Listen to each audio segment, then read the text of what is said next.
Bluff City Media presents The Anthony Sain Show with your host, Anthony Sain. Now, let's get to the show.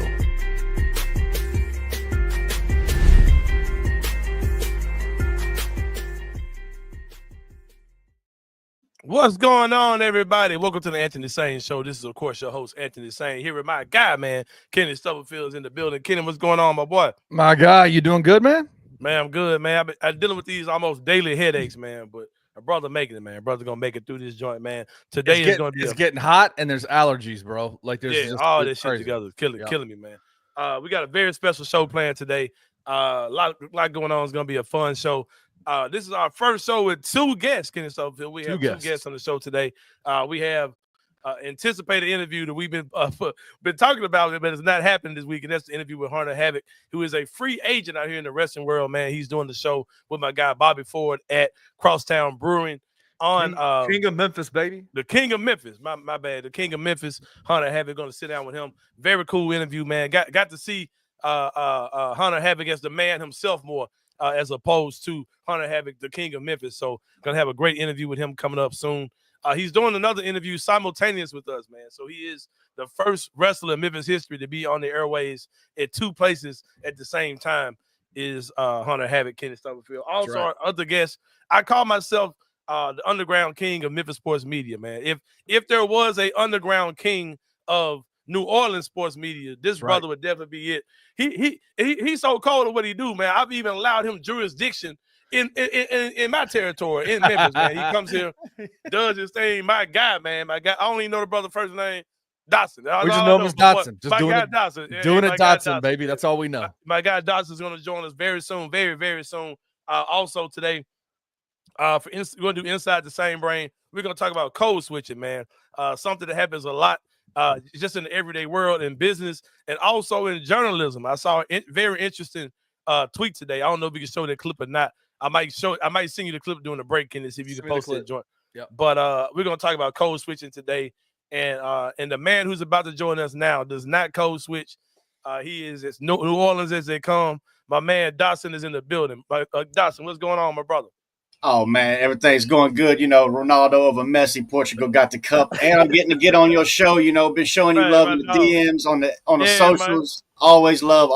Appreciate y'all, man. Yeah, man, this is my guy, bro. Dawson, as you guys may or may not know, is an NBA journalist, covers the Grizzlies and the Pelicans, and amongst other things, I'm sure, other teams, I'm sure. Also an NBA scout. If he's talking about it, you better believe it, man, because he ain't out there just pulling stuff out between his ass. He knows what he's doing.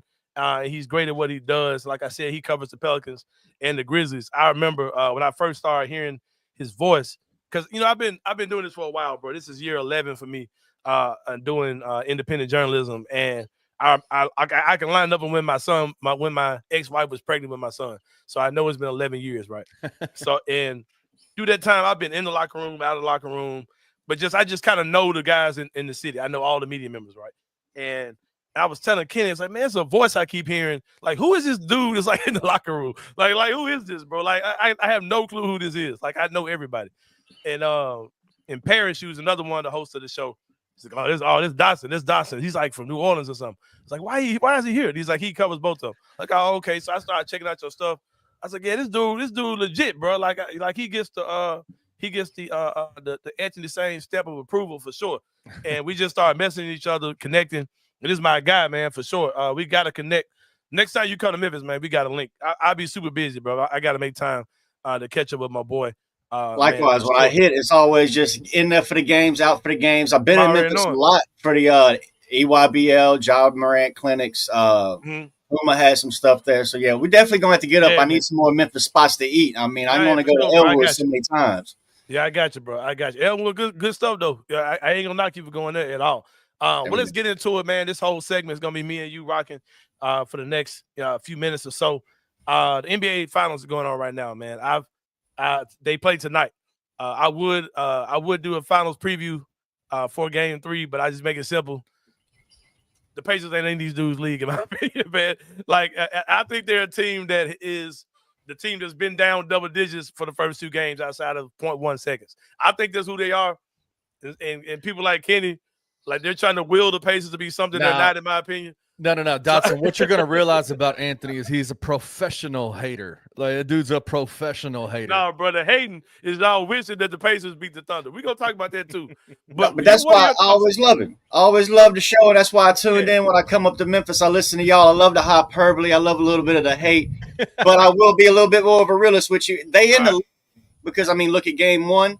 But I don't think that they're going to be putting a scare in them the way that maybe some of the other folks saying it's going to be, something to worry about. Nah, it's still Thunder in 5 or 6. Exactly. I see Wayno saying the Pacers haven't lost back-to-back games since March, I think. Neither have the Thunder, bro. Like they Thunder haven't lost.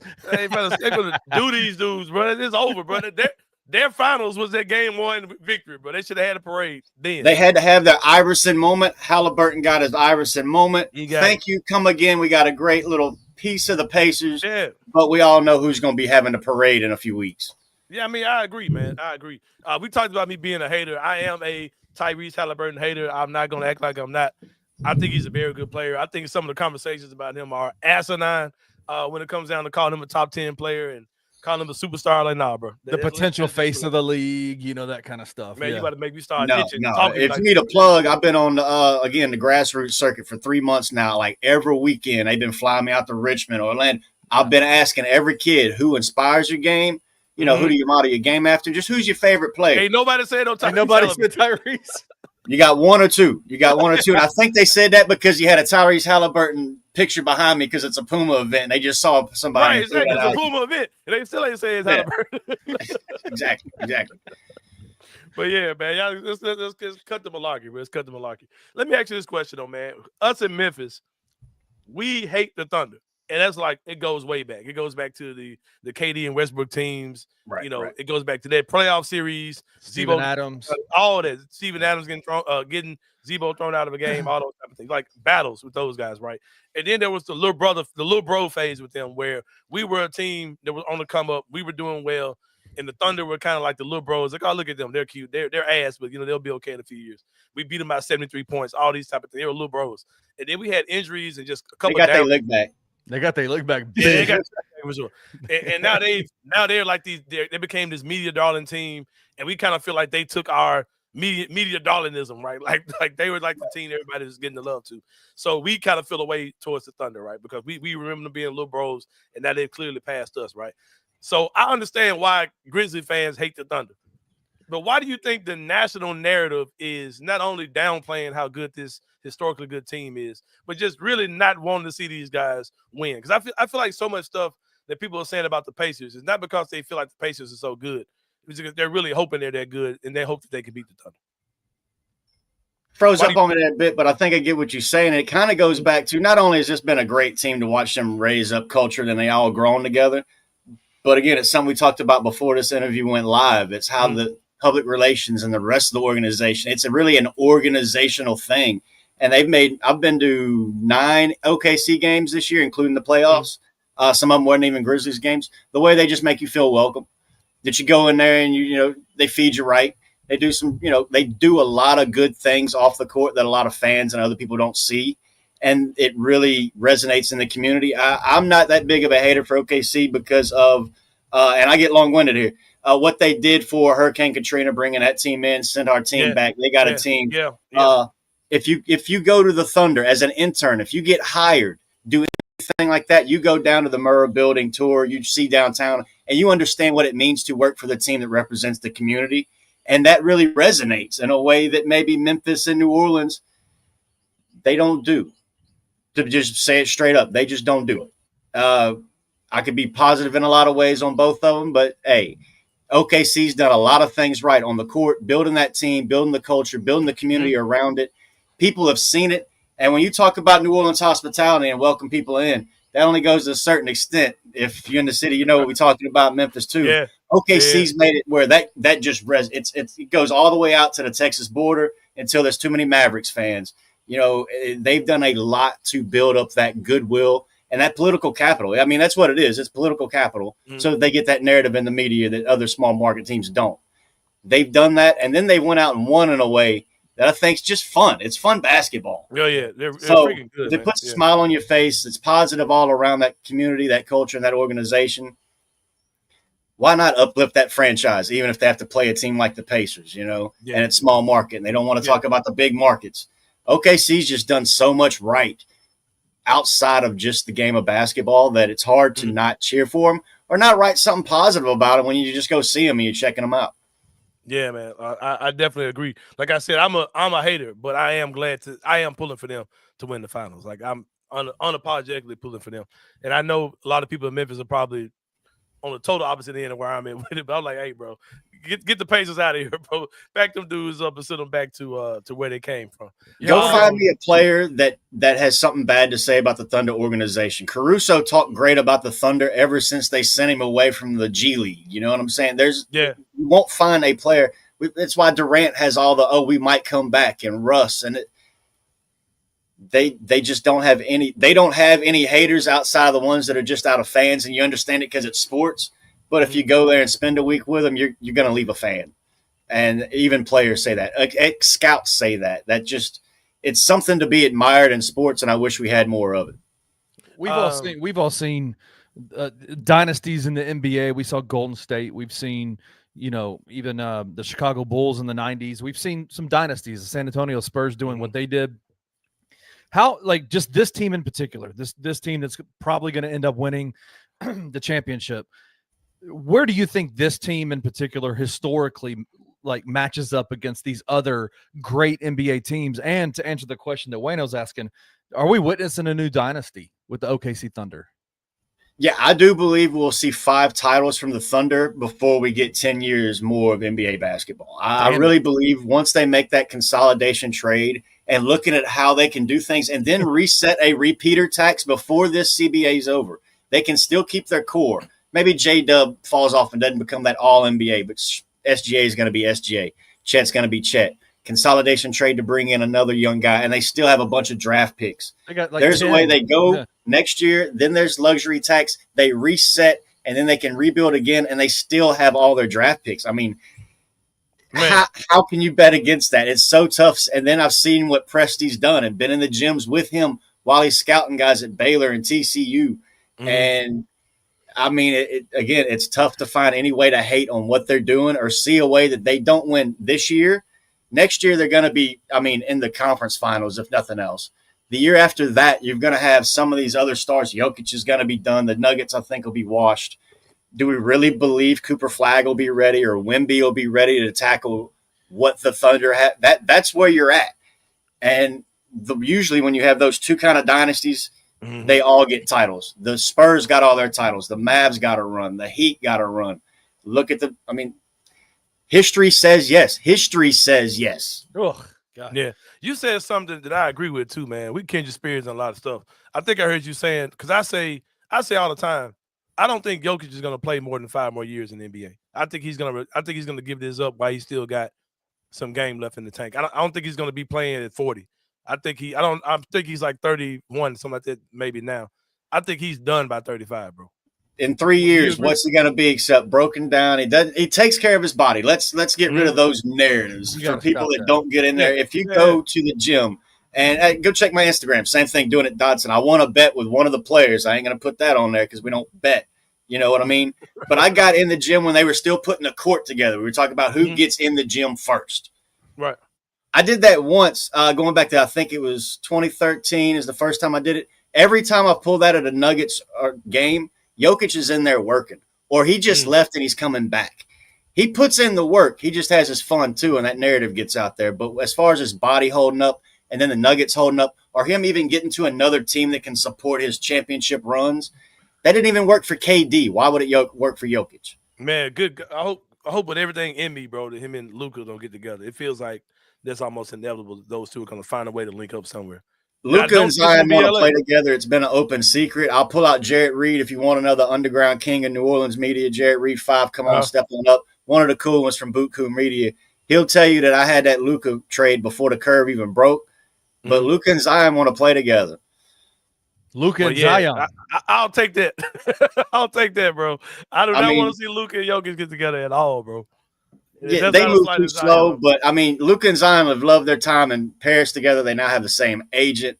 I ain't heard it out their mouth, but I've heard it from enough people to go, It makes so much sense. They're both Jordan Brand athletes. But I mean, let's keep putting it together. Same way you could put Lori coming to the Grizzlies together if y'all want to just keep making links. Because they both that's the fit and the finish. Let's go there. Let's go there. It's the fit and the finish, and they both finish. They both understand basketball. It's a contract that most don't value, but the Grizzlies can value it. So I mean, let me start over. Say it again. Let's talk Lori marketing. Let's go. Okay. Yeah, fit and finish. I just wrote about it. I put a whole thing out on Clutch Points about actually looking at every team's stars and what could be done for Memphis. Most of them are going to include Bane. I've got some more stuff coming out. We'll get to those names in a minute that don't include Bane, and you keep this core together. But Lori, not the greatest contract. He doesn't have the greatest respect around the league after last year. That contract's not exactly team friendly. I think you could get him for way cheaper than some of the Giannis's of the world. You know, even I don't even think he would cost you as much as a Trey Murphy, you know, and they would fit so well together, having those two finish people together. And you get rid of Bane, you bring in Lori, you've got a little bit different of a dynamic, but I think it's a lot more versatile and you can have still some depth. There's ways to move around that and still build depth around that core. All right, let me ask you this, because me and Ken debated about this the other day. Hold on, pause there for a second. Let me go here first. Zach Edey is going to be gone for at least 4 months, reevaluated in 4 months with his ankle surgery, right? At least. If you at least, right? If you go get a Laurie marketing type guy, could that work with the Jaren Jackson Jr. Laurie marketing front court with that's 4 or 5? Could Jaren play the 5 and Laurie play the 4? I mean, I don't see why not. Over time that could happen. Right. I don't see why not. Maybe not in closing moments against certain teams, and that's just mismatches. You know, styles make fights. We're seeing that in the playoffs now.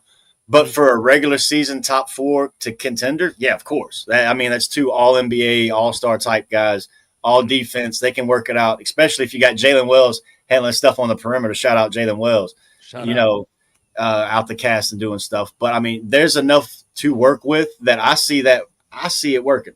Maybe I'm wrong, but, hey, we all been wrong in this game. But I see it working. Exactly. I saw you you had wrote an article about a month ago that included Laurie marketing as a possible target for the Grizzlies. You also mentioned a very interesting name in Domantas Sabonis in that as well. It was the Zach Edey thing. Those type of trades seem to make even more sense. What are you hearing as far as Sabonis and the Grizzlies? I mean, look at those 2 names. You just said it. I wrote about it a month ago. In the last week, we've had, Kevin O'Connor, a few other big names talk about Sabonis and Laurie being shopped. It's been out there. I mean, underground is underground. They can believe who they want to believe and wait for their own podcast. Let's pop our collar just a little bit. Hold on. Pop them on, you got to do what you can. Got to do what you can. Got to do it, man. Got to do it. I mean, those names are still out there. And I don't think Edey is necessarily going to start or finish the year with the Grizzlies. I just wrote again about why there are reasons he would move on because he's already old. He's, 4th ankle injury in 36 months. There's other things you would bring in that help this team now because this Grizzlies team, you can't start next year behind the 8 ball. You can't start like the Pelicans have done 3-12 or 6-10. You've really got to get out the gate with this coach. And if Edey's not going to help you now and he's not going to help you next season and as this team, evolves, you've got to look at the sunk cost and the opportunity cost, look at that fallacy and just say, hey, look, it was a great experiment. It actually worked out. You can sell that to ownership and your bosses if you're, Zach, and say, hey, we did all this. It was great. But for what we're doing, we need to pivot. That happens all the time in professional industries. And there's a reason for it. And you can still get some value out of it. Maybe even save a first-round pick in a trade if you include Edey and then you use that pick to attach to John Conchar or Brandon Clark, something else. Yeah, I was thinking about that too, man. Like if you go get a guy like Sabonis, you don't need it. You don't need it. Just move on. Yeah, and you save a first round pick. Yeah, for sure. See, man, he still has that value on it. It's somebody in New Orleans guy, man, and girls. My girl Real Myers. Shout out to my girl Real Myers. Yeah, Real. I love Real. I've been hollering at Real since I think I first wrote about Real in 2019 during COVID for musicmoviesandhoops.com. She was mixing up some DJ stuff, so. New Orleans had to get New Orleans like that. Real does everything. DJ, bro. Man, no clue. Let me jump around a little bit. You were talking about Zion Williamson. What is the we got quotes coming from Joe Dumars that he wants to keep Zion around. He believes in him. He trusts him. How much of that do you believe is real? And what do you think the future of Zion Williamson? I want to, bro. I ain't gonna lie. As far as guys that don't play for the Grizzlies, there aren't many dudes in the league that I'm pulling for to get their shit together more than Zion Williamson. What are your thoughts on him? And do you think he can turn around and be that guy that looked like one of the most dominant forces in the NBA a few years ago when he was an all-star, all those type of things? Where do you think the future lies for Zion Williamson? Look, I'm still got my stock in Zion. I love Zion. I told him to his face defense was B-, but I still think his future is going to be A+, despite all the other nonsense. He's going to get stuff right as fatherhood has kicked in. I've seen some maturity around him that, it takes steps. You don't get it all in a day. Some of us do, some of us don't. And that's just what it is. As far as Joe talking about Zion, and hell, just in general in life, not getting it all in a day.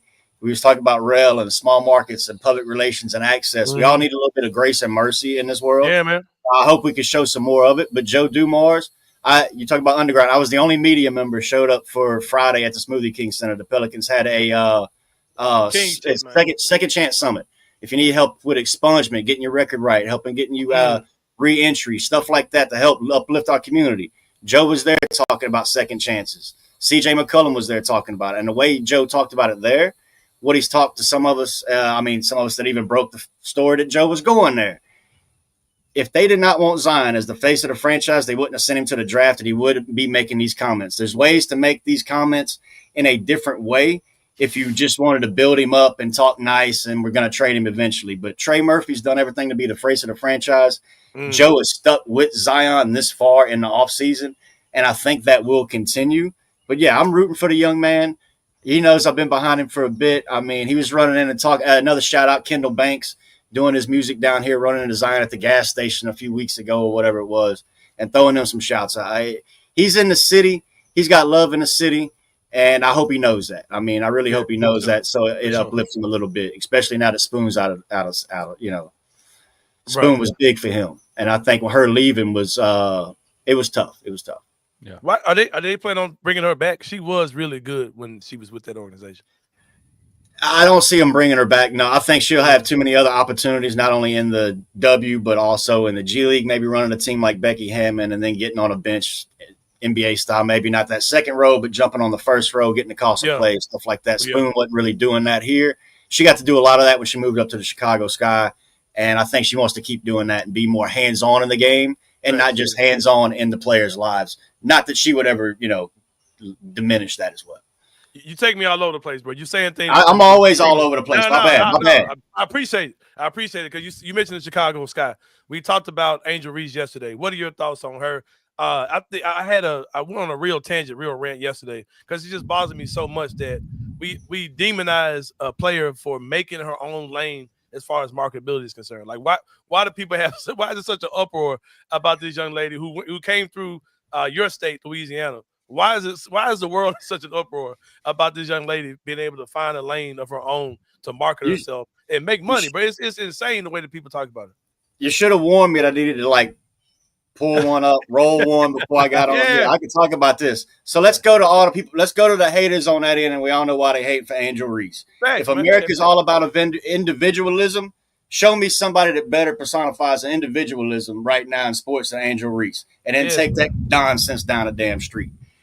Then we could talk about the people that want to look at money in the industry and all the inflation. She makes $75K before taxes in the W. She makes more than that on TikTok advertising. Who the hell knows what? Because I don't have a TikTok. I only have X and Instagram because of working, trying to show the kids that we down on the court. Other than that, I'm not on it. I got 5 friends on Facebook and it's all family, just so that I get the Instagram and follow the nieces.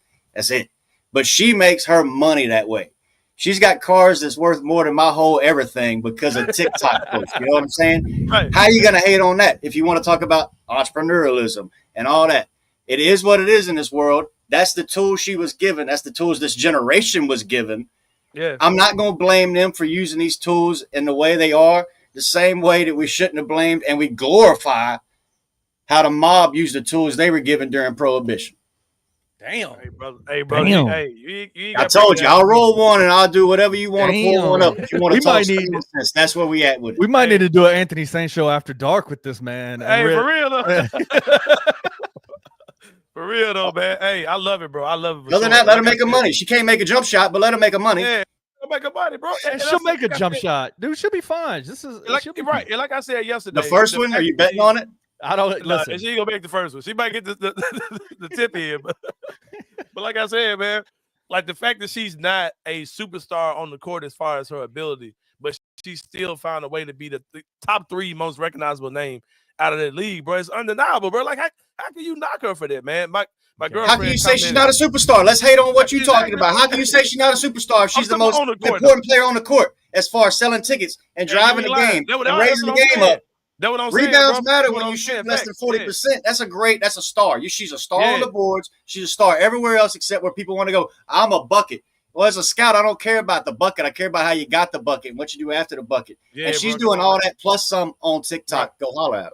Because we had a discussion in the group chat yesterday. My guy Chris Ingram, who might be a bigger hater than me, we were talking about this whole thing.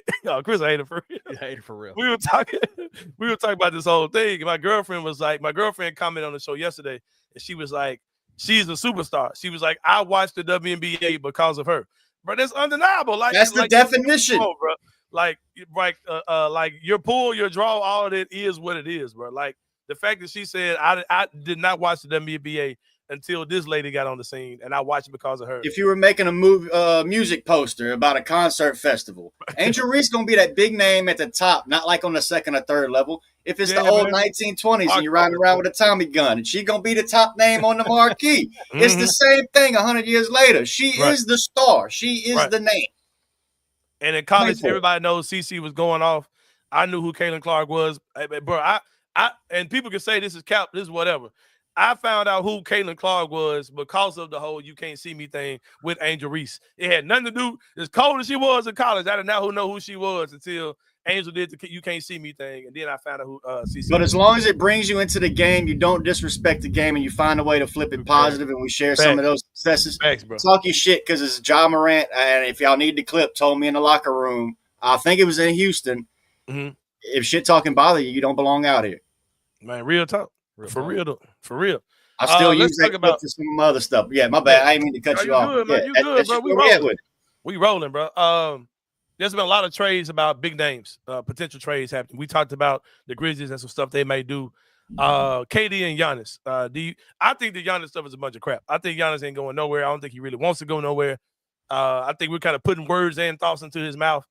What are your thoughts on him as well as this KD to the Spurs stuff that a lot of people are talking about? Pretty much feels inevitable. What are your thoughts on that? What are you hearing as far as that and other possible big names that may be involved in trades this summer? No, Giannis. I mean, his name is out there, but I don't. You said it, we put a lot of words in his mouth. I think he's still happy in Milwaukee. He knows that they could flip Dame, do other things. Pat Connaughton's on an expiring. There are things they can do to maybe not get better to start next season, but to end next season where they're still a top 6 seed. And if the right injury happens or Giannis gets the right help, are we really wanting to bet against Giannis still in a series? You know what I'm saying? So, yeah, there's a lot of people wanting him out more than him saying he wants out. KD obviously wants out. I mean, you got the Spurs, T-Wolves, Shams just mentioned a few other teams. None of them were the Grizzlies, to keep this Grizzlies specific. But I think if the Grizzlies wanted to get in that, they have an offer they could make that would be competitive. I mean, because it's KD. We all know why he's not going to get the 4 or 5. You know, he's not going to get a Gobert package. So you could jump in there if you want to, but the Grizzlies had a chance to do that at the trade deadline and didn't do it. Why would you do it now when it may, cost you more? Because the bidding is actually up. There's more teams bidding for KD now. This is just kind of an open secret than there were at the trade deadline. Wow. Go look at Shams' tweet that he just put out right before we hopped on for the show. Go look at some of the other reporting from me and a couple other guys. The bidding for KD actually went up because they have a full offseason to work with him and then do other moves to reshape the roster. At the deadline, it was going to be kind of just like a Flex Seal commercial, slapping some tape on some shit and hoping it holds. And I don't think it would have held for the Grizzlies, so I'm kind of glad they didn't make the move. But that was what most teams were thinking. Now there's more teams thinking, the Spurs weren't going to make that move at the trade deadline. Now the Spurs are bidding for him. That's just the easiest example to show why you'd have to pay more for KD now than at the trade deadline. What are your thoughts on? I have a question for you on KD. What's his legacy going to be? Because he's got the weirdest. He's probably the best offensive player the NBA has ever seen. The most talented, gifted offensive superstar ever. Won championships, been the guy. He's been the guy for years on multiple teams, but yet now he's going to be going to now his fifth team, wherever he ends up. Like, is he? What's his legacy going to end up being? Is he going to be still KD, or is it kind of a journeyman type of legacy? Does that make sense? Yeah. You want to hate on that one first there, or you want me to hit that? Go ahead. I didn't know if you was asking both of us. Oh, both of y'all. Yeah, whoever. No, go ahead. You got it, bro. You our guest, bro. I heard that. Well, I mean, I think his legacy one is going to be fine with the fans going around and asking all these AAU kids, a lot of them saying KD still. But, I mean, he doesn't have really a home base. You know, OKC's not going to be a home base after he goes to another team after the Suns, maybe another team after that. But he's always on social media, so he's got funds and he's making a connection, you know. He's not relying on Match or Huddle, you know, if you want to look at basketball to make connections. He's going out and talking to the people. So he's going to be one of the people's champs, so to speak. And he's a baller, but how much of that is just because he's 7'1"? What does he do to identify with the masses the same way a 6'6", 6'7", Curry, Kobe, MJ, you know what I'm saying? I think he's going to get knocked for some of his natural genetic, you know, God-gifted abilities because he could just see and do things that other people didn't have the option to do. So that's 10,000 points for him right there. How is his legacy going to get better from there going to a different team? I don't see it. So, yeah, he's going to be a nice little man of the people, but I don't think he'll be one of the faces on the side of the building or the mural or the, you know, Mount Rushmore. I just don't see KD being that. It's wild. Going back to the Pelicans, man, you talked about names of guys who you talked about Trey Murphy, right? You said Trey Murphy, and we were talking about Joe Dumars and guys he wants to keep around. You mentioned Trey Murphy as being like face to the franchise for the Pelicans, right? He's also the most sought after Pelican, you know, on the market. Right, exactly. That's where I wanted to go. Do you think we're going back to the Grizzlies thing, right? Do you think he's a guy that the Grizzlies could put a package together for? Do you think he's available at all by the Pelicans, or where we're at on that is what is Herb Jones, or what do you think about those two guys? We'll separate right now because Herb is going to be on the market. I think Herb's kind of, you know, he's 24, 25, 26. He's reached that. His contract is what it is. His upside offensively, not that great because you're just not going to put the ball in his hands as much. So his value is just going to be depressed a little bit. But I think Herb could be had in a separate deal. He's going to be one of those guys that even third or fourth team deals, they're going to call around and say, hey, we'll throw you this piece. Can we get Herb out or a Jose, you know, stuff like that. When it comes to Trey, and this is where I've even wrote for sources. We could, however you want to label it. The offer right now, as it's been framed, is you've got Trey. You've got all these mistakes Griff made to get CJ and DeJounte Murray and whatnot. Hey, this is the sales pitch. We'll erase all those mistakes. Those 4 seconds you sent out with Graham. Yeah, for Graham. Went to the Spurs a few years ago. Devontae Graham, yeah. Devontae Graham. There's too many Devontaes, my bad. DeJounte. Yeah. Right. But everything you sent for CJ or the Dyson deal, all that kind of stuff, they can package a deal and say, we can erase all those mistakes for Trey. You got one player and we can erase 3 years worth of mistakes. Zion can't do that for Joe Dumars. So that's why other teams are actively calling him. Joe's not calling anybody saying, what would you give us for Trey? He would do that for her. Trey is more other teams, especially Memphis, calling and saying, well, what about if we gave you 2 seconds, 3 seconds, 4 seconds, a few first, Bane maybe, who knows? All they need to do is walk into Joe Dumars. What's that? For one player? For Trey Murphy? Trey Murphy. No, I mean, they'll be filler. Don't get me wrong. They'll be filler. Yeah. But, I mean, the sales pitch is going into New Orleans for Trey is, Joe, rip the Band-Aid off now, erase all those mistakes, let Trey come out now. If you get rid of Trey now and just rip the Band-Aid off, that still goes on Griff's ledger. If you have to wait 2 years and you made no progress, that goes on your ledger.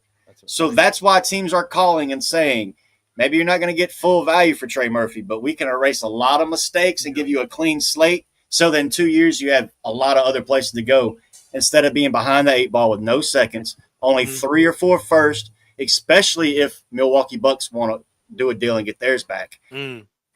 The Trey Murphy deal is out there, but that's the framework. You have to go in with a sales pitch of we will erase all these mistakes and let you move on clean. Can you do that with your Memphis? Yes. Do you want to do that? Whew. I think a Trey Murphy deal starts with 2 first-round picks. It does. It starts there with 2 and a swap. I'm telling you, it starts with 2 and a swap. That dude is gonna be coveted, bro. Like for real, for real. Here's what most in my circles believe. It's a tough bet. The over-under is on 2.5. Crazy to think about. But over the next 5 years, do you think Trey Murphy makes an all-star team? I say no. But I still think that's his value. Like I don't think he makes an all-star team, but I still not. Well, do you think he gets all-star votes? Let's go there. He's gonna get yeah. So it just takes 1 or 2 breaks for him to wind up being an all-star. That's how Brandon Ingram got to put all-star on his level. Mm-hmm. What did you get for Brandon Ingram? And I think you're going to get more than a Brandon Ingram package for a Trey Murphy. God. So look at what Ingram was. God damn. And add a pick to him. He's younger. He's better. He's got better ball handling, defense. Yep. Like Trey is just 6'9", he can defend, knock down threes. Come on, bro. Trey has a far better reputation than Brandon Ingram right now. If you're doing 2K ratings on a blank slate, Trey Murphy is better than Brandon Ingram. Yeah, facts. Everybody talks about what the Grizzlies need, right? That we need wings. Of course, with this Zach Edey thing, it throws a whole monkey wrench and everything, right? What are your thoughts on the current wings we have, namely Jalen Wells, G.G. Jackson, and Vince Williams Jr.? Jalen, I'm sold on Jalen. Jalen, it does. When we talked, and I think it was asking a question. He said he admired Jimmy Butler and wanted to do all this. Mm-hmm. He looks a lot like Jimmy Butler. And now that Edey's out for summer league, the Grizzlies have no reason to just give Jalen Wells the ball and say, in Vegas, go do your best Jimmy Butler impression and get as good as you can on offense. Defense is fine. We'll figure that out because that's more of a team concept. You got to do that as a collective. Go figure out what Jalen Wells can be on offense this summer. That should be priority 1, especially with Edey out. G.G. Jackson, sorry, man. I'm not sold on him being No. It is. Yep. I mean, just being in the locker room, watching how kids lock in for games. And I've told this to 14-year-olds and 18-year-olds. I mean, and you see it maybe to let out too much. Other players looking like, hey, you got your lollipop in your headphones, bro. We getting ready for a game. The rest of us have a more serious vibe here. What you doing? I mean, there's no other way to say it. And I know that there's other people thinking that. And it's just age and maturity. And I think he's a great guy. I think he's a great game. I mean, I've talked to him about ball handling and other things he can do off the ball offensively to be a better cutter and get more highlights. Just, I thought he ran away from some highlights this year. I really did when he got on the court. Yes. But is he going to be ready to contribute to a 10-man rotation that can get to the conference finals in 2 years? If not, he's got to be part of a deal. 3 years, got to be part of a deal. 4 years, that's a new contract. What are you going to pay him if he's not going to be able to develop doing that? He's not going to even be able to develop to get that second contract. It's actually better for Gigi for him to go to a team that will give him playing time. That's not got the expectations the Grizzlies have on him. Vince Williams looked like they trusted him. They trusted Vince Williams a little bit more. But is he really going to hold up a deal for a Denny Avdia? To just throw out a name, a Nick Claxton, a Cam Johnson. Hey, you ain't just throwing out names, bro. Stop playing, bro. You ain't just throwing out names, bro. I ain't just throwing out names. What are you talking about? The Grizzlies have been connected to Denny Avdia since draft day. So what? Come on, bro. You see this dude here, man. Come on, man. Come on, spit it out, man. What you hearing, bro? What you hearing? All I'm asking is, would Vince Williams and G.G. Jackson be a deal breaker for even a guy who's not an all-star like a Denny? But you ain't just throwing names out. You ain't just saying. No, I'm not. I'm not. But I'm just asking questions. It's early in the offseason. You got to bring me back on for more. This is for the After Dark show. Yes, I got good television. Can't give him everything, man. For but sure. Would he, in your opinion, Sain, answer his question? Would Vince Williams Jr. or G.G. Jackson hold up a deal for a Denny? Hell no, neither one of them. Neither one. Hey, I believe G.G. is gone anyway, bro. It just feels like in any trade the Grizzlies make this offseason, a team is going to want to take a flyer on G.G. And you got to let him go. Like, I just kind of feel like this. And I just feel like he's not – I hate to say this, bro, because I'm sure, like, this is Memphis, bro. Like, G.G.'s people probably watching the show. But there's signs in G.G. that we see now that kind of make the stuff that you heard about him coming to the draft seem like this kind of maybe who he is, bro. Like, and I hate to say that, but It just kind of feels like he may be the maturity issues may be a thing. Like it may be a reality. I think he's a good kid, but he definitely has some maturity stuff going on. But it's not bad maturity issues. Go ahead, bro. Go ahead. It's not even bad maturity issues. It's just, if everybody else is eating like P.F. Chang noodles and Zach Edey's over there always eating his little thing with the peas that I hate and the carrots and the other stuff, and you eating gummy worms, like it's just a locked-in maturities. It's just, what are you doing, bro? The jelly beans from Yuki is for, off days. I don't know if y'all heard about all the Yuki stuff, but I mean, come on.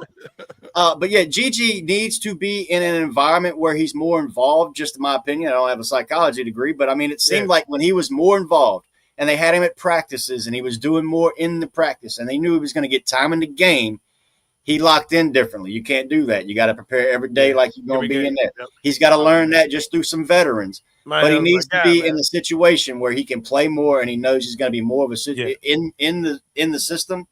And I think you'll get more buy-in from him. Mm-hmm. And it's just going to come with time. I mean, the man can't even legally buy a drink. You know what I'll give him a little grace and mercy, but I'll also give him a little grief because, I mean, he's heard this from me off camera too.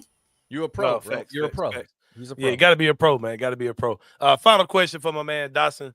As y'all know, he's an NBA journalist, also NBA scout as well. Very connected with the league and the network of information in the league. Final question for you. Brandon Clark is a name that will be a big name for the Grizzlies this summer.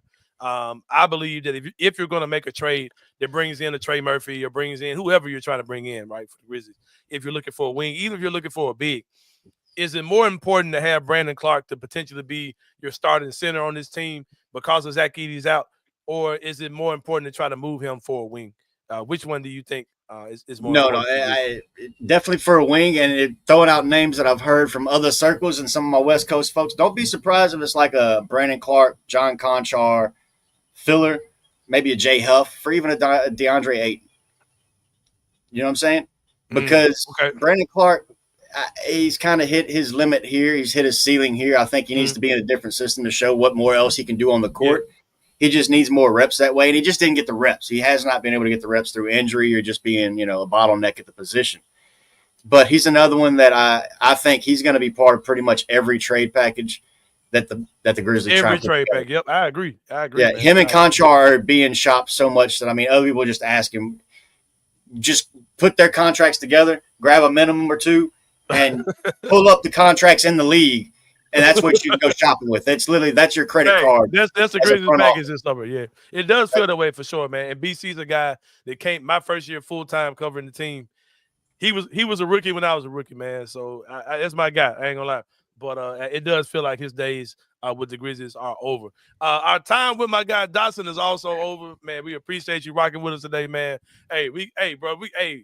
We locked in, bro. We got to do this way, way more often for sure, man. The people. Yeah, holla at me. You know I'm going to keep dropping. If y'all want to know, I'm going to leave him with one more nugget.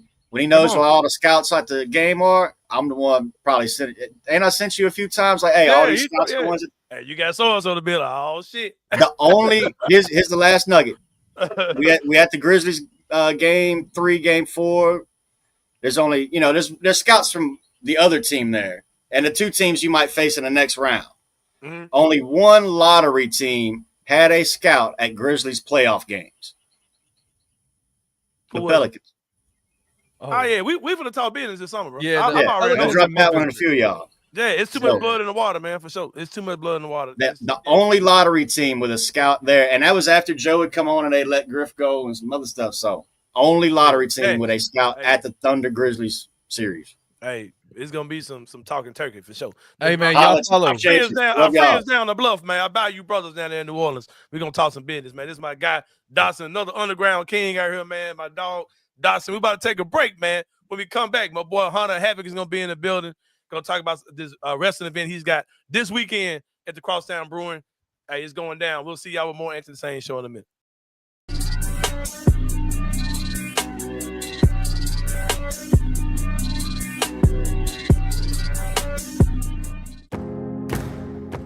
Looking for an alternative to alcohol or conventional medicine? Check out Ounce of Hope, a Memphis-based dispensary with 2 local stores in the Sanderlin Center and on South Cooper Street. You can get all the products you need in a location convenient to you. Each store offers an intentional shopping experience with dedicated bud tenders to answer all of your questions, from product selection and mushroom blends to our personal favorite, the Delta 9 seltzers. You gotta try the Peach Buzz. Try Ounce of Hope at either one of their 2 Memphis stores or at www.ounceofhope.com for convenient products shipped right to your door. Use the promo code BluffCity for 15% off any order, excluding sale items. Cannot be used in conjunction with other promotions or discounts. One use per customer.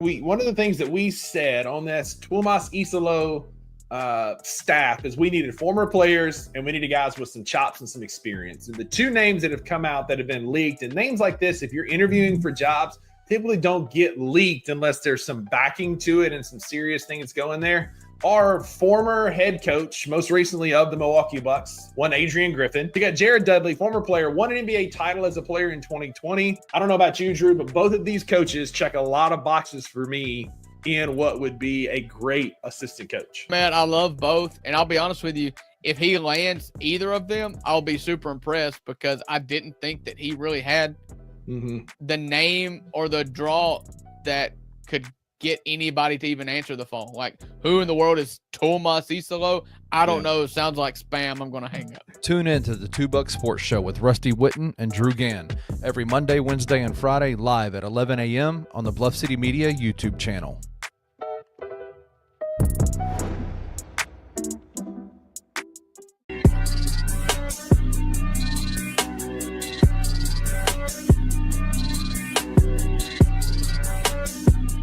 All right, y'all, welcome back to the Anthony Sain Show, man. I'm here with my guy, man. I believe he's one of the biggest free agents in Memphis wrestling right now. He calls himself the king of Memphis. I ain't gonna say he's self-proclaimed, though, because I haven't seen him put the pause on folks for a long time here in the city of Memphis. My guy, Hunter Havoc, is in the building. What's going on, my bro? What's happening, Anthony Sain? Good to see you, as always. Been a good minute, guy. man. Good to see you. Yeah. This is your biggest interview ever. Okay. The Sain Show, biggest ever. Okay. You had left-handed God. Shout out Danny Barlow, but every other one was kind of forgettable, man. You got the king of Memphis locked and loaded, ready to go. I thought I had some pretty good names in here, man. I had Jalen Wells, I had Elliot Perry, Brevin Knight, all kind of guys. I don't. Nobody. Hunter Havoc, the king of Memphis, 10-time world champion. Well, I had Bobby Ford here before, man. The wrestler / promoter for his company. Yeah. Right. So, I mean, Bob. I'll start out. I give Bobby his props. Bobby is doing good things, man. He's doing some Bobby, good stuff. I'm more than excited to be working with Bobby now.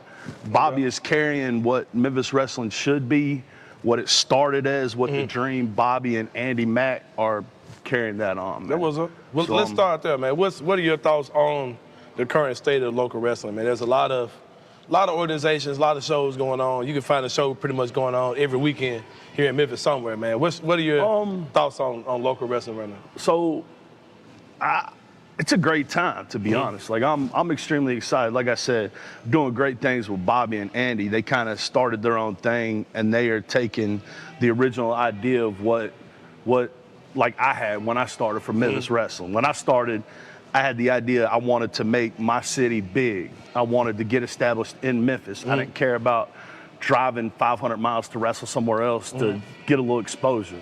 We got the most rich wrestling history in the city right here in Memphis, Tennessee. And Bobby Ford and Andy Mack are doing what they're meant to do. They're going around. We're doing all these awesome venues, these brewery shows. Yeah. They're, I hate to call it a takeover, but they pretty much taken over the whole Memphis wrestling real scene. Quick too. I mean, you had guys that are doing Memphis wrestling that started out like, I guess, guys that we both used to work for that kind of started out. They had that blueprint of what we wanted to do, but somewhere along the lines it kind of lost track on control and weird stuff that's not the vision. You see what I'm saying, man? Right. So yeah, I'm more than happy right now in my spot working with Bobby and Andy because they're doing it, man. Well, you mentioned the show that's coming up with Bobby and Andy is going to be here at the Crosstown Concourse. This is where we are. It's not going to be in this building. It's going to be in the Crosstown Brewery next door to us. That's this Saturday, June the 14th. Another show here at the Crosstown. I think it's called Crosstown Chaos, if I'm not mistaken. The Crosstown Clash is what's going to be here. Clash. At the Crosstown Brewery.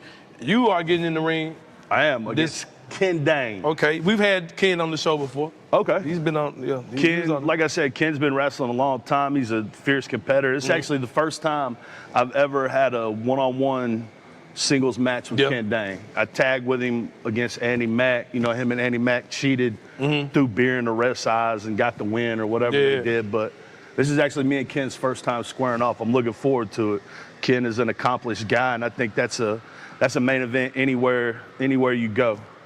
So I know that you're the king of Memphis. You call yourself the king of Memphis. I've never seen you lose a match. Yeah, I've never lost a match. I think a match that I thought you might have lost, I think something was in my eyes, so I looked away. So I can't honestly say I've ever seen you lose a match. Never lost, man. Undefeated, undisputed. Hey, World heavyweight I'm not champion. the one to dispute it with you, brother. I got 10 of them. 10. I could have brought them. I could have let Kenny Stumperfield hold them on his arms and walk in front of the thing and hold my belts. But Stumblefield, that was your guy? Oh, okay. How do you say it? It's something like that. Yeah. I got you. Good dude. Close enough. Yeah. So what makes you the king of Memphis? What is the Hunter Havoc experience like in the ring when somebody gets in the ring? You're a big guy, you know what I mean? So what's it like when guys get in the ring with you? So I started the whole King of Memphis thing because You started the king of Memphis. modern day, I would say. It wasn't what most people think as a play on the Jerry Lawler or whatever. He's just, stirring up controversy. I started the King of Memphis because I was around a bunch of guys that weren't really assertive. You see what I'm saying? I was around a bunch of guys that weren't really trying to get seen, trying to get noticed. So, you guys can be good wrestlers, but nobody cares. Yeah. They might come see your match, you do 20 flips. Nobody cares, you know what I'm saying? Anthony Sain's you're out there drinking a beer, you're like, okay, that was cool, you know what I'm saying? You're not gonna remember it. I call myself the king. I'm memorable. I don't care if I'm first match, last match, second match, whatever. If I go out, I'm gonna make myself known. I'm gonna do something to connect with somebody to be remembered. Well, I call you the king also, man, because I know in your life outside the ring, you're a real boss out here. Yeah, I mean, right. I know. I look on Facebook. I see professional women of entertainment. That's right. I am so in my regular job, I'm what I like to call myself a divine feminist. Okay. I empower women to make good in the world. You know what I'm saying? I empower pay college tuition, pay bills, all that. Yeah. And people look down on that.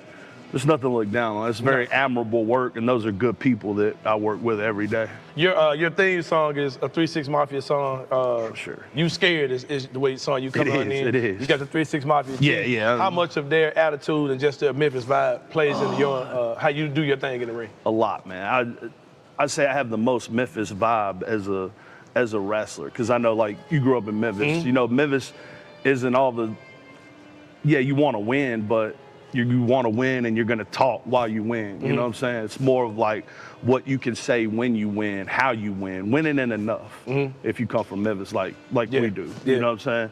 So, I'm Memphis all day long. What are your goals with the organization that Bobby's got going? He's got some really good talent over there. I was at the show a few weeks ago, and this one's going to be off the chain. I've seen the card for it. What are your goals in that particular organization? Man, this is going to sound funny, but pretty much protect Bobby Ford and Andy Mack at all costs. Oh, man, okay. You know what I'm saying? Like, I want to be there, be around, because I know they're going to get the hate. I know they're going to get a backlash, and I know it's going to be people coming for them, people that are bitter, people that hate, people that don't want to see them succeed and stuff like already, like you're supposed to be your main Memphis promotion. Now that Bobby's got all these shows booked, they're going to Mississippi to run. Okay. You know what I'm saying? Yeah. I mean, how does that, like, you're Memphis, but now you're going to Mississippi to run? Like 6'2" wrestling? Like, what are we doing? You know what I'm saying? Like, I don't get that, but I don't know. It's just there's going to be hate and there's going to be backlash for Bobby and Andy, and I'm 100% behind them. That's why I'm here. I could have been done a while ago. I don't need to wrestle. I've proven myself. I'm the king of Memphis. Yeah. I'm here for Bobby and Andy. As long as they're doing and trying to get their message across, I'll be here for them. I'm with it, man. A different version of the king of Memphis. Hunter Havoc on it today, man. Giving y'all the raw and the uncut. Final thoughts for you, Hunter Havoc. this Saturday, like I said, at the Crosstown Brewery, right next door to where we are right now, inside the Crosstown Concourse. My man Hunter Havoc getting in the ring with Ken Dane. I think that's one of the. Is it the main event that night? Of course. Oh, yeah, man, it's the main event. Anthony Sain, if Hunter Havoc's on the card, it's main event, baby. You understand what I'm telling you? Main event of the night, main event. Hunter Havoc versus Ken Dane. Tell us what's going down Saturday, man. It's probably going to end up with Ken Dane getting picked up sideways. Big Havoc slam for the 1, 2, 3. It is over with. Y'all me and Anthony, what brewer we at? Where are we wrestling? What brewery were we wrestling? I wasn't wrestling nowhere. What I'm saying, which one is it? Oh, this was tonight, Crosstown Brewery. Crosstown, yeah. So me and Anthony Sain and Kenny Stumblefield are going to get we're gonna be in the best of the best beer at Crosstown Concourse or whatever, and we're going to celebrate. Yeah, for sure. I'm going to make sure I invite my guy, Devin Walker. He's going to be there. Devin Walker's soft. Devin Walker, if you hear this, you're soft, man. You run around and you play like you're a wrestling podcaster, but you're not. You're a sidekick to a guy that has a fake hair unit, and you wear sleeveless shirts. You're soft. And don't take this out, Kenny Stubblefield. You're soft, Devin Walker. Remember that. Hey, there might be a personal challenge. He tried to get me riled up, man. They say, hey, you go on there, don't talk about the ops, don't do none of that. But you know what? He did it. You're soft, Devin Walker. Get a bit of ring, man. And your boss with the hair unit's soft, too. Don't want none of this. Hey, bro, we about to take a break, man. I had to get him stirred up, man. He was being too docile over there, man. But I'll take a break. When we come back, it's going to be more on Anthony Sain Show. We'll see y'all in a bit.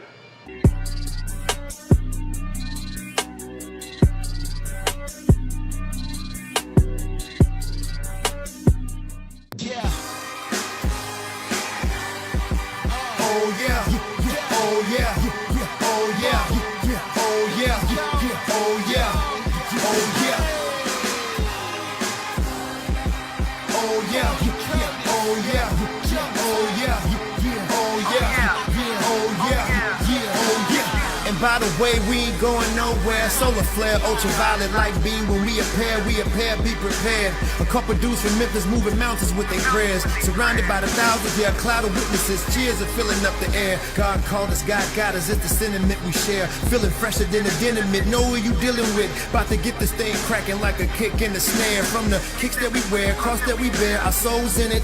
Cold with it, just go with it. God scripted. Got the mission, called the count stuff, then God flipped it. Triple my work with a new birth, that's how he did it. Oh yeah, won't he do it? He'll take me there, he'll take me through it. He'll build a flesh, gotta Lucy Lou it. Pride before the fall, that's how Lucy blew it. Yeah, I declare, I decree. About to take the city like scot-free. We're here to change the culture, not debate about the top 3. Looking for an alternative to alcohol or conventional medicine? Check out Ounce of Hope, a Memphis-based dispensary with 2 local stores in the Sanderland Center and on South Cooper Street. You can get all the products you need in a location convenient to you. Each store offers an intentional shopping experience with dedicated bud tenders to answer all of your questions, from product selection and mushroom blends to our personal favorite, the Delta 9 seltzers. You gotta try the Peach Buzz.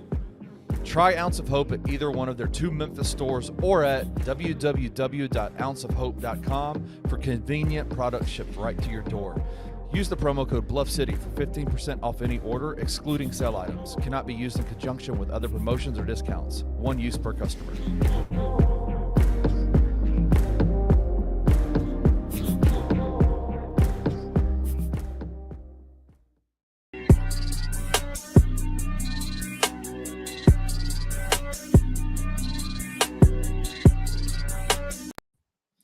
Yep.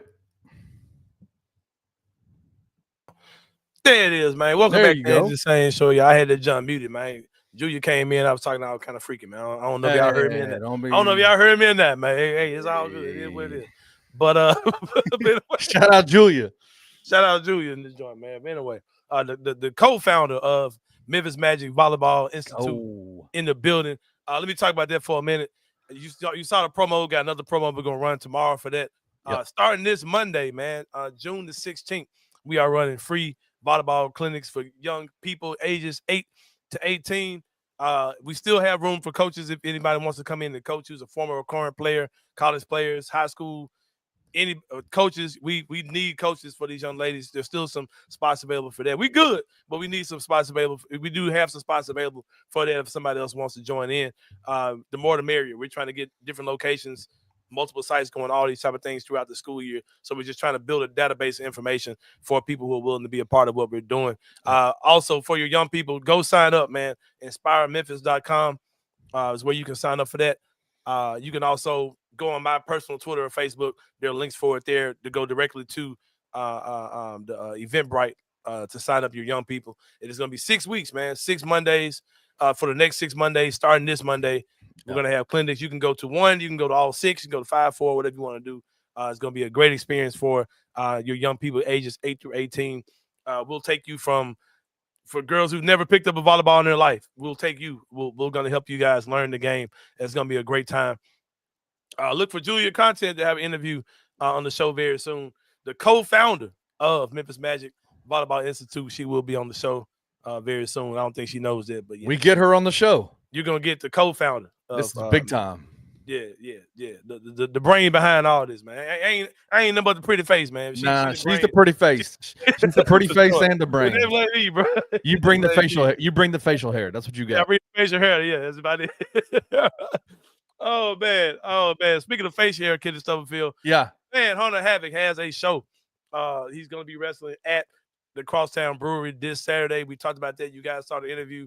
Talking plenty of shit, man. Talking shit about my boy Devin Walker, man. Man, that's messed up, bro. Devin can't avoid the strays from Hunter Havoc. They have a long time running feud that's been going on for years between Hunter and Devin. But if you notice, man, Hunter had a lot of tattoos, man. Tattoos on his head, hairline, everything. You know what I'm saying? Faded in with the tattoos, all that, man. And if you want to get the tattoos like Hunter Havoc, I ain't never been there to see this get done. But I'm sure if you go to Trilogy on Highland Avenue, you can find somebody that can do the same thing for you, man. Get you fully tatted like my boy. He's got tats all over the place, man. Tats everywhere.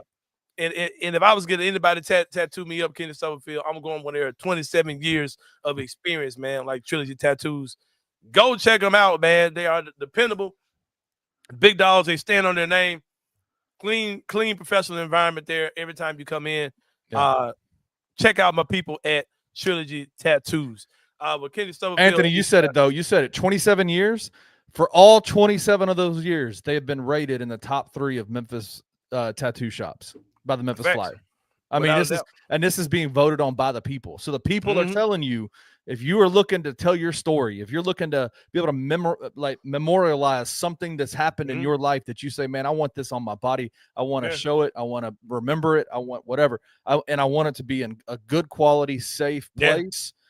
The people have told you already. We've told you already. Trilogy Tattoos is where it's at. Yeah, for sure, man. Shout out to our guy Dodson, man. Great interview. Ooh. Super fun time. His ass think he's slick too, man. That man just throwing out names like it wasn't nothing to do, man. He already gave us, the Laurie Marketins, the Sabonis, those type of things. Today, throughout Cam Johnson, who's a normal suspect with the Grizzlies. Throughout Nick Claxton is a name he's heard connected to the Grizzlies. Also, when he said Denny Alvey, I knew, I was like, nah, you ain't just playing around. You heard something because I know that's the name the Grizzlies have been interested in ever since the draft. He's got another name that he shared with us off the air that we're not going to talk about. He said, say that joint for later on because he's got an article coming out. My guy Dodson, he's got to be a regular, man, on the show. Check him out at Doing It Dodson. Checking out Doing It Dodson everywhere. That dude is phenomenal. He is so good. My man. It's my guy, man. Another underground king out here, man, for sure. Well, Ken, it is time for Inside the Same Brain, man, when I talk about something that's just been on a brother's mind, Kenny Stubblefield. I went to Raising Cane's today. That's not what I want to talk about. Had to go, man. Had to go. I had low tire pressure on one of my tires. I'm gonna go get that checked out. And man, they couldn't get me right. So I said, we gonna blaze over here to Raising Cane's right fast, man. Got the 4-piece box. Found out today they also sell a chicken sandwich. Did not know that was something that's on the menu. Is it just the chicken strips on bread? That's it. You're right. Them folks cook nothing but tenders, bread, and slaw. Tenders and bread, slaw, and fries, and that's it. And that's it. But yeah, I had it today. It's Raising Cane's. It was my first time having it. That's my review. It tastes like Raising Cane's, bro. It's Raising Cane's. It's Raising Cane's, yeah. But Inside the Same Brain, what is on my mind, Kenny Stubblefield? I have a clip that I'm going to play by a young lady on Twitter that I connected with, and she seems super cool out of Atlanta. Her name is KK the Dream Catcher on Twitter. Her real name appears to be KK Hansborough. I followed her today. She had a clip that I hope this clip goes viral because it is incredible. It is her. She's covering the Atlanta Dream. Is her team? No, what's the Atlanta team? Dream. What's right? Atlanta's WNBA? The Dream, yeah. The Dream, yeah. She's the Atlanta Dream. She's covering the Atlanta Dream, and this is the clip between her and one of the Atlanta Dream players. Let's play that clip real quick. Hey, Lise. Hey, what was that snack you were eating? Because you were tearing it up, and you know you picky. Bye, man. Hey, bro, I ain't gonna lie. Ain't nothing doper than being black, bro. There's nothing in the world doper than being black. I don't care what y'all say. That clip might not mean nothing to everybody, bro. But if you black, that clip was awesome to you, bro, because being a person who had a clip go super viral, of me just being me, and people just being just oh my God, I can't believe he said that. Like, why would he ask him that? Like why does he talk like that? Why does he sound like that, bro? Being black and being in the South, being from the South, the things that we say. And when I heard that young lady say Maine, I said, yeah, she from Atlanta. Yeah. She ain't just covering the team, right? So I went to her page. I saw she was, she's a native. I followed her. We had a quick conversation on Twitter. Give her a follow, man. Just a very funny clip. And the young lady, the way she said bread and the way that she was, the interaction those two had, I was like, yeah, man. And the reason why I love this so much, Kenny, is because I'm a big fan of people in their local market covering the local team and just being able to be them, bro. Not trying to fit into any type of prepackaged media trope or how they're supposed to act, how they're supposed to talk. And I ain't gonna lie, bro. When I see black people doing this shit, it just hit me a whole different way, bro. Like, it just excites me because in what we're doing, we're taught so much to be it's like we're taught so much to code switch, bro. Like, we're taught so much to try to fit in and talk a certain way. And I just I laugh sometimes because being in the Memphis market, there are a lot of black people in media here. Shout out to the Black Men of Memphis Sports Media group that I'm a part of. Soft. Yeah, that's what Hunter Havoc said that about Devin. Yeah, but that's a group of guys that I'm a part of, right? And like, I know, I see the guys do their TV voice or their radio voice, right? Oh yeah. And then we get together, we unwind, and they're just a totally different dude talking a totally different way.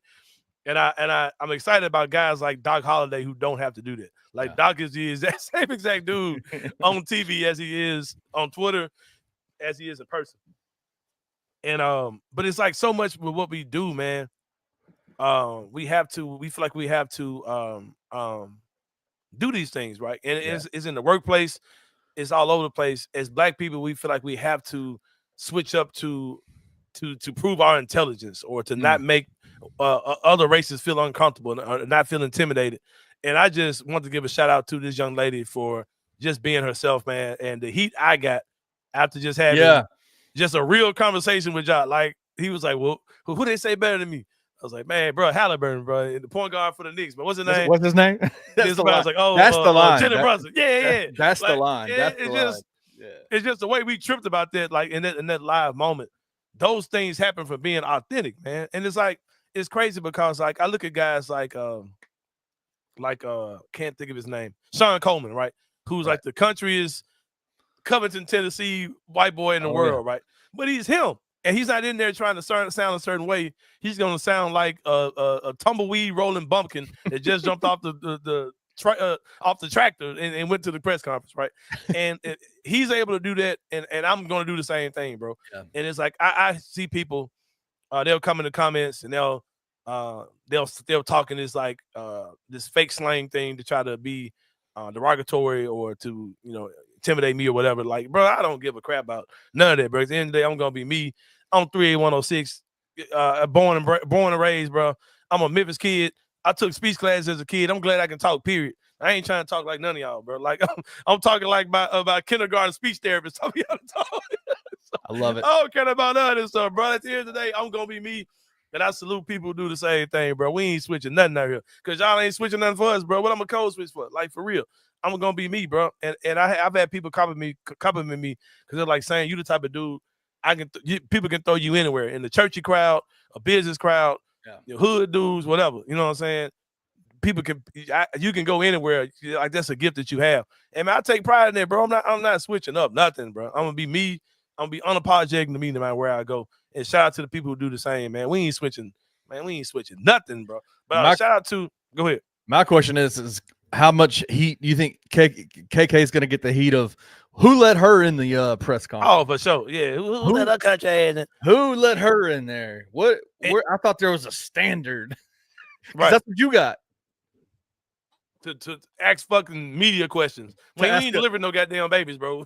I'm sorry, but I know y'all dudes feel like y'all important as hell. Y'all ain't delivering no babies. Here. We ain't curing cancer here, bro. Like, I know y'all want to act like y'all doctors or some shit.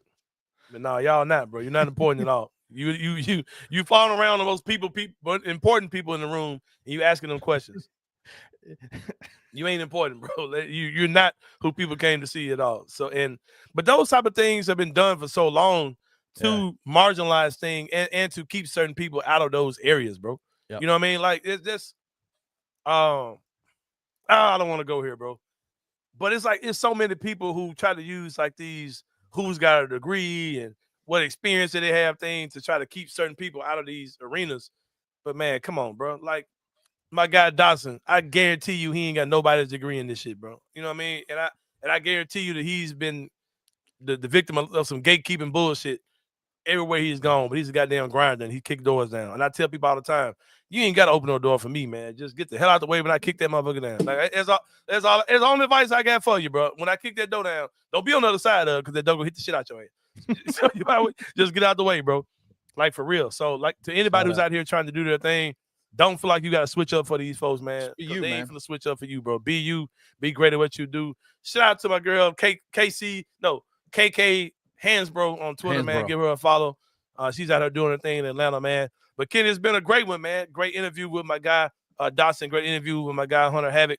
Go check out my guy Bobby Ford's show at the Crosstown Brewing Company Saturday night. It's gonna be a good one for sure. Thank y'all so much for rocking with us, man. We'll see you guys tomorrow, and we out. Thank you for listening to the Anthony Sain Show.